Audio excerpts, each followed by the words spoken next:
Coming up, what does inclusion look like when talking about sexual orientation? That's next on The Whitney Reynolds Show. The Whitney Reynolds Show is supported by the Illinois chapter of the American Foundation for Suicide Prevention, whose mission is to save lives and bring hope to those affected by suicide. Children's Learning Place, excellence in early childhood education since 1998. And the Autobarn Mazda of Evanston and Chicago. The Autobarn Mazda, where driving matters. Special thanks to Kevin Kelly with Jameson Sotheby's International Realty, Art of Modern Dentistry, Deluxe Cleaning Services, Josh Moulton Fine Art, Evolve Her, Chicago Andrea Creative, and Mazda.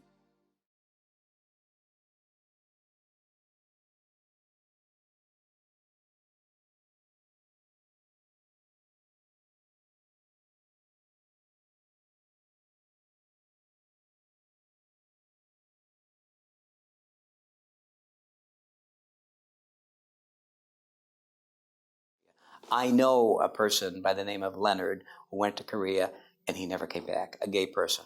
We are just as patriotic as everyone else in this country. We deserve the same rights as everybody else. But we got to be friends, we got to communicate, and we got to work together. And I think that's what will happen in the future. I really do. And I think there'll be more bisexuals and the lines will really blend. I've gone to 1,000 weddings in my lifetime. I'd like to have my own. I would like to get married. I'm not sure. And I would like to be married by a Catholic priest. Today we'll be looking to better understand the word inclusion and how this relates to sexual orientation. The LGBT community has made great strides, and some say as a society, we are moving towards inclusion. Today we look at how far we've come and what's left to be done.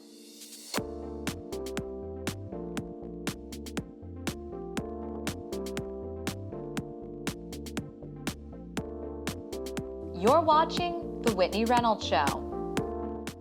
Tracy Baim is the co-founder and editor of Windy City Times, a publication that gives a voice to the LGBT community. She has been inducted into the Lesbian and Gay Journalist Hall of Fame, and today she is here to discuss what being inclusive looks like when it comes to sexual orientation. Welcome to the show. Thank you. So we're talking inclusion, which is like this a word of like, it means so many different things to so many different people, and we're tackling sexual orientation. And I can't think of a better woman to have on set with us today. Well, thanks for having me. It is a very large and big topic. Where do we even start with this? Well, one thing I know we shouldn't start with is the word tolerance. A lot of, in the first few years when I was covering the gay community of Chicago, that was a word that people used a lot. Well, we tolerate you. And it really was sort of meant with love, but we don't want to be tolerated. We just want to be included at the same level. We don't want special rights. We just want that inclusion.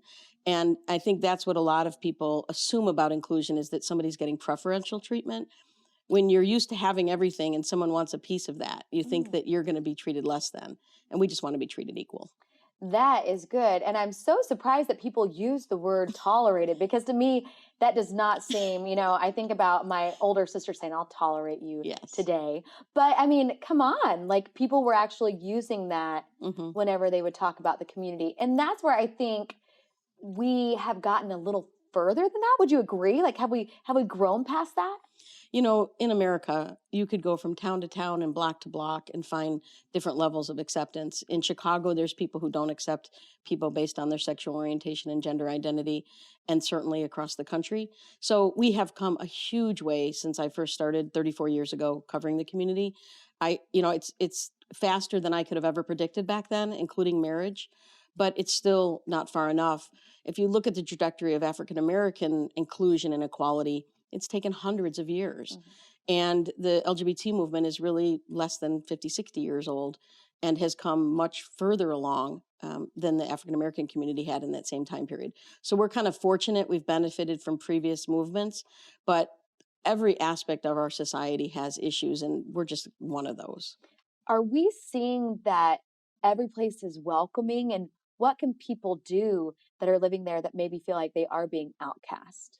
Well, here's the thing about LGBT community that's different from civil rights movements of the past that were based on race. Every single family in this country has an LGBT person in it. Um, and they may not know it, and that person may, over a lifetime, take decades to come out. Although one of the big differences now is that people generationally are coming out on average a lot younger. In my generation, in the 80s, people were coming out in college or later. We have transgender youth that are being identified as young as 6 years old, and gay kids as young as 11 or 12. And so they're having a lot harder road within their families, because familial homophobia can be a lot more damaging than the external society homophobia. So really, people coming out is what changed society. AIDS forced a lot of that in the 80s and early 90s. Some of the hardest stuff I ever covered was during that era when families would not bury their children. They wouldn't visit their sons in hospitals. They ostracized partners. When a partner died, they would kick that surviving partner out of an apartment or house. And it forced a whole generation of people, multiple generations, to deal with the fact that they had fathers and brothers and sons, because it was mostly gay men that were affected initially, that they had to acknowledge they existed. That doesn't mean they treated them well, but it did shift the dialogue. When you had people like Rock Hudson or other folks coming out, it may not have changed the immediate response, meaning there might have been a knee-jerk homophobia, but over time, the more people that come out, from the Ellen DeGeneres to the Wanda Sykes and all Laverne Cox, that does change and chip away at your stereotype about what a gay person is. If all you ever knew of a Black person was what you read and saw on the news, and you grew up in a lily white suburb, you would have a lot of stereotypes and biases against Black people. That's for darn sure. And the same thing was true of gay people in the 60s, 70s, and 80s. All the media images we were serial killers and just pedophiles and all sorts of horrible things. So it takes you coming out, and it takes you meeting people who are different for you to create an empathy and sympathy for those communities. So empathy and sympathy, those two words you just said, I feel like that's crucial when it comes to inclusion. Like those are two key words. Yeah, everybody has these biases against people that they are inherently growing up with, right? And to me, a lot of them stem and flow from the difference of race in this country. We have this unique situation in the United States compared to some other countries, of this legacy of racism. And so many of the same people who will discriminate against someone based on race will discriminate against them on almost anything else, whether it's undocumented immigrants, LGBTQ. Like if you're ignorant on one issue, it often is catching. It's like a virus. That is really an interesting thought, that if you kind of have issues with people in one arena, you're probably going to have issues with others. What would be your idea to solve this inclusion issue? If you could say one thing to our viewers, what would it be? On the LGBT issue, I would say everybody come out as safe as you can be. There are people who have custody of children that can't risk that, and there are other people who might be risking violence by coming out. But people that are doing it for economic reasons, that they feel like, oh, I might lose this job or that job, look at that closely, because almost everybody who has come out of the closet, even people who have risked their political careers, is better off than they were when they were in the closet. They are self-realized and they are happier. So don't do it on economic reasons. If you can, come out of the closet, because you would change the small pocket of people you are around on a day-to-day basis in a way that will transform society. Wow. Thank you so much for these wonderful words. Okay. Thanks for having me. A pioneer in the gay community, our next guest is here to explain what it was like to come out in the 70s. Welcome to the show, John. Thank you. I'm glad to be here. We've been talking about inclusion. Now, you came out in the 70s. That's very different than what it would be like coming out today. Completely different. To give it a little context, I was a teenager in the 60s, and that's the point at which I began figuring out that I was something. I didn't even have words for it, actually. And a teacher gave me a James Baldwin novel to read. It's as if he understood, but I didn't. And that was the first time I had even encountered the word homosexual. Why is that? Is it that people just weren't open about it, or was it not even like identified gay yet? Explain that. At that point, gay was really a secret word that gay men used among themselves. so that they could talk and have conversation and no one else might know what they were talking about. But if you think back to that point, it was against the law in every state. Every religious tradition in the U.S. condemned it as sinful and bad. And when you say against the law, that is actually very hard for me to fathom. You actually mean against the law. Against the law, not for saying I am gay, but if you were in any way caught doing something that suggested sex between two men, you were breaking the law and you could be arrested. And the police were raiding gay bars in cities around the country, arresting. In Chicago, they would sometimes arrest 50 or 60 people on a given night. So there was a good reason to keep it secret. And therefore, if you were starting to grow up and think you were this different thing, there was almost no way to get information about it. When did you actually come out? In college, in the second half of the 60s, I began telling a small number of individual friends that I was homosexual. That's the word I would have used then. And amazingly, they were all really good about it. No one said, I can't do anything with you, or they remained my friends. And this was the late 60s, of course, and so everybody's protesting and rebelling and things like that. And in the early 70s, I had a boyfriend. We referred to partners in those days as lovers. That was the language that was used. And he was ahead of his time in the sense that he couldn't care one way or the other what anyone thought. He just let everybody know. And so I started telling more people that I was gay. And then a gay friend in 1973 invited me to go to a meeting. I was a graduate student at the time, studying history, and Bert said, some of us are going to get together and see how research and writing might help the gay liberation movement. And I thought, wow, sure, I'll go. And going to that meeting, it was the first of then hundreds and thousands of meetings that I've gone to in the last 45 years. But it was the beginning of a real change in my life, where I wasn't simply gay and told a few people that I know, but actually made it my business to change things and let the world know. Oh. That in itself is a sign of change. Well, thank you so much for coming on today. I'm really glad to be here. Thank you. It's now time for our viewer's voice, and we wanted to get your take on today's topic. We asked, what positive changes could we make for the LGBT community? It's more effective if somebody like you, corrects you and tries to get you to change than if somebody who's different. For example, if we're in a circle of people and it's a bunch of our bisexual and gay friends, if somebody says something that's offensive, I could check them, but it doesn't have the same impact as if somebody who is a part of that community checks them. Because when I do it as a straight person, they automatically default to what is it called when you say something defensive? People get defensive. Totally. When it's coming from people who are different from them, but they're more willing to understand and listen. So the first thing I think of when I hear that question is the LGBTQI youth. I think we need to build some sort of support systems for them, especially for those who are living in homes or communities that are not necessarily tolerant and welcoming.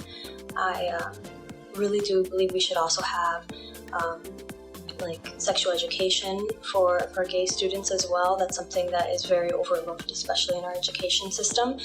And a few other things I know that I think are great ideas. However, we probably should be doing the one thing which would be the most helpful, which is just amplifying the voices of that community. Since I am not a part of that community, I can have as many ideas as I want about what would best serve them. However, they're the ones who face the struggles. They're the ones who deal with this unnecessary stigma.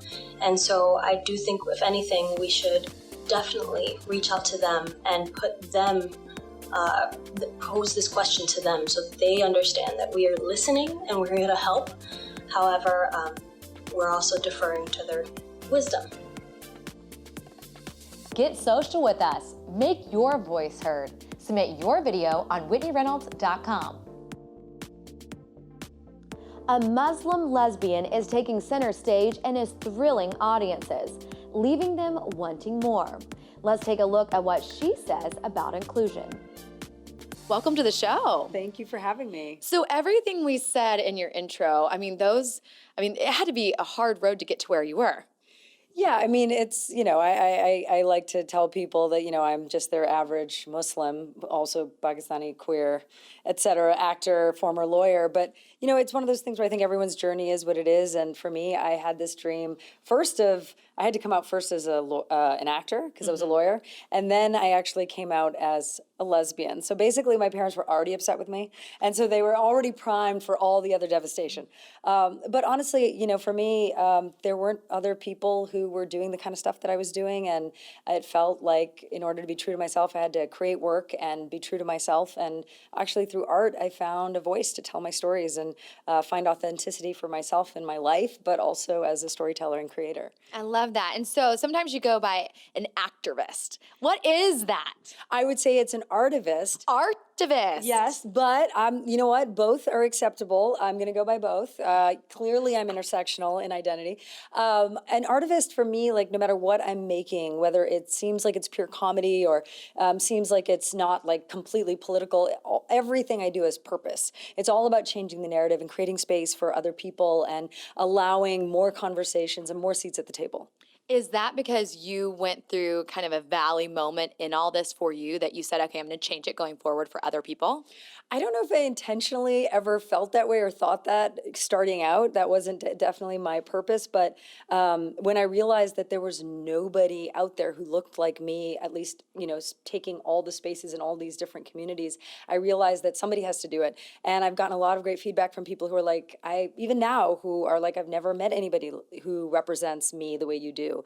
And that just definitely fuels me moving forward. And also, I did a lot of work in the sexual violence world using comedy as a tool. So comedy feels like a really powerful way of changing narrative. And, when you laugh with someone, you create space, you create a connection. And now I realize that that is for me like a form of power. And, I find power in all of my identities, and being lesbian and queer is one of them. And so, the way I look at, my identity in the Muslim community, and all of my communities, my queer community, my woman community, my artist community, my artivist community, is that everyone's always going to have an opinion on who you are. So the way I think about it is that regardless of your religion, regardless of your background, if you really want to be who you are and true to your passion or your dream or some part of who you are, some sense of self, you kind of have to transcend the noise. And you have to transcend everyone's opinions about you and who you are and how you live, how much noise you make, and just find a place of identity that gives you power. I love that. Transcend the noise. Transcend it. Thank you so much for coming on. No worries. Thanks for having me.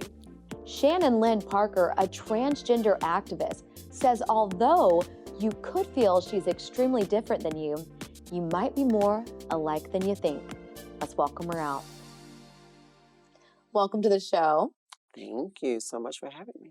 Well, Shannon, we said that you're transgender and an activist. Sure. Tell us about what that means to you. Wow, that is a big question. So I like to consider myself an advocate. For me, I feel like activism lives with a particular group of individuals, particularly individuals who cause movement where things are rather stagnant, right? So I guess we can say my activism, if you will, would look more like encouraging those individuals who are marginalized or without voices to find theirs. So that way those individuals can step into their own platform, step into their own greatness, and kind of just show the world who they are. How hard was it to be an African American man that transitioned when you did? Like that just, this seems difficult. Sure. So when I think of myself as far as my gender identity is concerned, for me, it was really about moving into my authentic self. I was always a trans female. I think that it was just unbeknownst to the world at that particular time. So you're saying when you grew up, you knew all along? Absolutely. Absolutely. It was something for me that was really unequivocal, without doubt. And even though my parents per se did not necessarily know this to be factual when I was a kid, looking back, they recognized, that's what it was. You have been, very open and you're successful career-wise and in life, but that's not always the story for other trans. Yeah. I mean, what is it that you think has been different that people have welcomed you? So, like you said, trans people face huge barriers, particularly trans women of color. I think that the most important thing for myself was I had a really supportive family network. I always say, when you transition, people transition around you also, right? I mean, from the names to the gender pronouns to all those other pieces. But ultimately, the driving force with my parents was we want to give our child the best opportunity possible, regardless of self expression or identity or who my child loves. Our job is to give our child the best opportunity possible to live a stable and healthy life. That is so beautiful. I think about the journey because on this side of it, it's easy probably because even for me, I'm looking at you and you're beautiful. You talk well, but the transition had to be so tough. I think transitioning young, I think just being an adolescent period, going through a transition that doesn't entail gender identity is tough, right? I think that we all know what it's like to be developing into our authentic selves and have the body changes.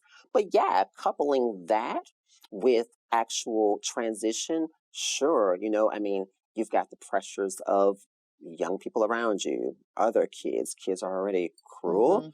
And then on top of that, being a trans youth, One of the things when we were talking prior to the show, you said something that just stuck with me. And it was that people sometimes try to put you in a freak category or put you they imagine it being this way. But if people saw you for who you truly are, they'd realize we're not that different. Absolutely. I think the thing that happens more times than not is trans people have a tendency to be seriously sensationalized. I mean, up until recently, when I say recently, I mean within the past 20 years, we had like a lot of sensational talk shows that really were more so exploitive in nature when it came to trans people, right?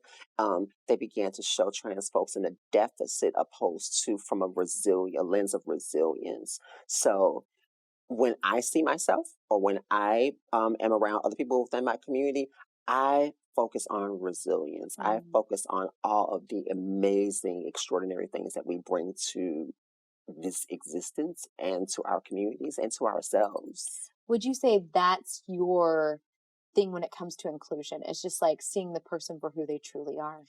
I say seeing the person for who they truly are, but also knowing that each and every individual who walks this planet deserves a fair shot. And that is the most insidious thing about social injustice, is that the playing field is not leveled. It is even for some and slanted for others. So when you're talking about trans-identified folks, the playing field is not leveled.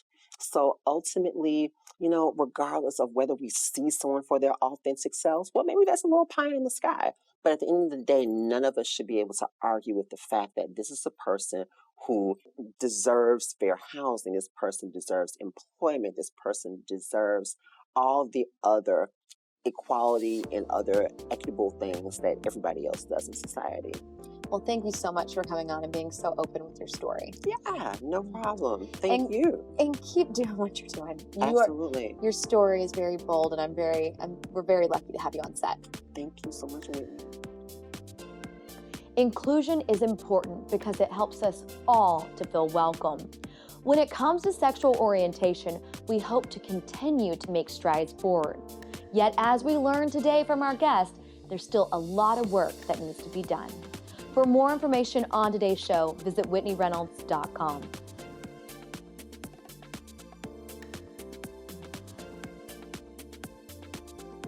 Go beyond the interview with our 52-week guide of inspiration. The book goes deeper with the stories you see right here on The Whitney Reynolds Show. To order your copy for $12.95 plus shipping and handling, go to whitneyreynolds.com/store. The Whitney Reynolds Show is supported by the Illinois chapter of the American Foundation for Suicide Prevention, whose mission is to save lives and bring hope to those affected by suicide. Children's Learning Place, excellence in early childhood education since 1998. And the Auto Barn Mazda of Evanston and Chicago. The Auto Barn Mazda, where driving matters. Special thanks to Kevin Kelly with Jameson Sotheby's International Realty. Art of Modern Dentistry.